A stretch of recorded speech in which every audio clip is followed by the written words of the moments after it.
আলহামদুলিল্লাহ সব শিখে কিন্তু কমে দিয়েছে স্যার।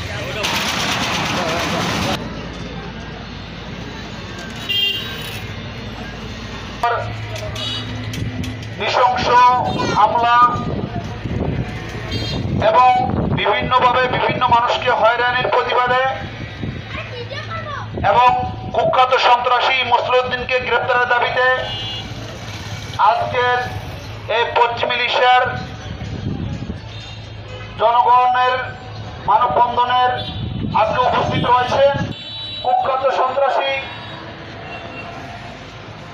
চরিত্রহীন মসলিউদ্দিন পণ্ডিত দীর্ঘদিন যাবৎ এলাকার মানুষকে হয়রানি করে আসছে। বিভিন্ন সময় মানুষের কাছে চাঁদা দাবি করেছে,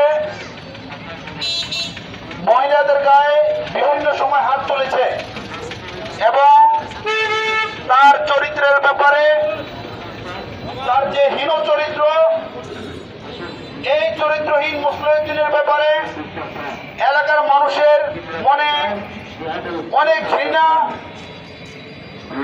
এলাকার মানুষ আজকে তার বিরুদ্ধে রাস্তায় নামতে বাধ্য হয়েছে। ঘরের ভিতরে এই কুখ্যাত সন্ত্রাসী মসলিউদ্দিন বাধা দেওয়ার কারণে সে এরকম ভাবে কোপ দিয়েছে যে তার হাতের চামড়া কেটে হাড্ডি পর্যন্ত কেটে গিয়েছে।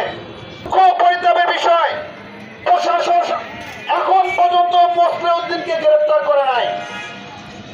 এই সন্ত্রাসী প্রকাশ্যে ঘোরাফেরা করে, প্রশাসনের নাকে টোকা দিয়ে যাতায়াত করে, কিন্তু এই সন্ত্রাসীকে এখন পর্যন্ত গ্রেপ্তার করা হয় নাই। আজকে আমরা বলতে চাই, যদি এই কুখ্যাত সন্ত্রাসীকে যদি গ্রেপ্তার করা না হয় তাহলে আমরা থানার সামনে গণ অনশনে নামব। যতক্ষণ পর্যন্ত এই সন্ত্রাস গ্রেপ্তারিত না হবে আমরা আমাদের অনশন ভাঙব না। আজকে এই মানববন্ধন এই সন্ত্রাসকে গ্রেপ্তারের প্রথম কর্মসূচি। আমরা বলতে চাই, আজকে রতন খলিফার ফ্যামিলি গরিব বলে তাই সে বিচার পাবে না, আমরা কখনো এটা মেনে নিতে পারি না।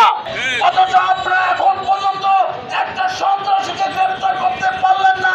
তদন্তের নামে এখন পর্যন্ত হাসপাতাল গিয়ে সেই রোগীদের সাথে সাক্ষাৎ করা, এটা হলো ভিকটিমদের জনগণের নিরাপত্তা দিতে ব্যর্থ হন। অনতি বিলম্বে আপনাদের পোশাক খুলে চাকরি ছেড়ে আমাদের ভোলা থেকে আপনারা চলে যান। এসআই কাশেম টাকার কাছে বিক্রি হয়ে গিয়েছে। আমরা এই কথা বলতে বাধ্য হব যে কোনো একটা নির্দিষ্ট দলের কাছে এসআই বেগম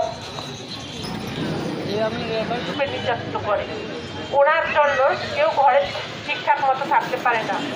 আমরা এটার বিচার চাই।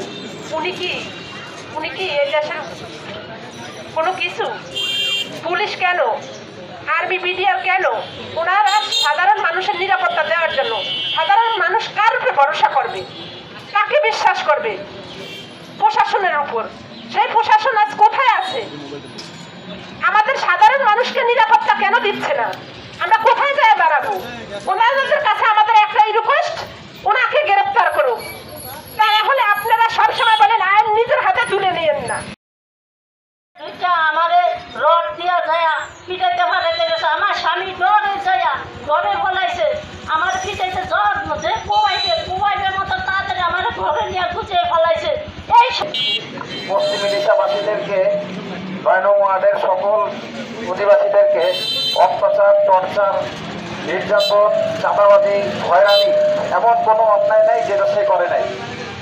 আমরা সবাই তার অত্যাচারে অতিষ্ঠ হয়ে আছি। আমরা প্রশাসন থেকে কোনো সহযোগিতা এখনো পাচ্ছি না।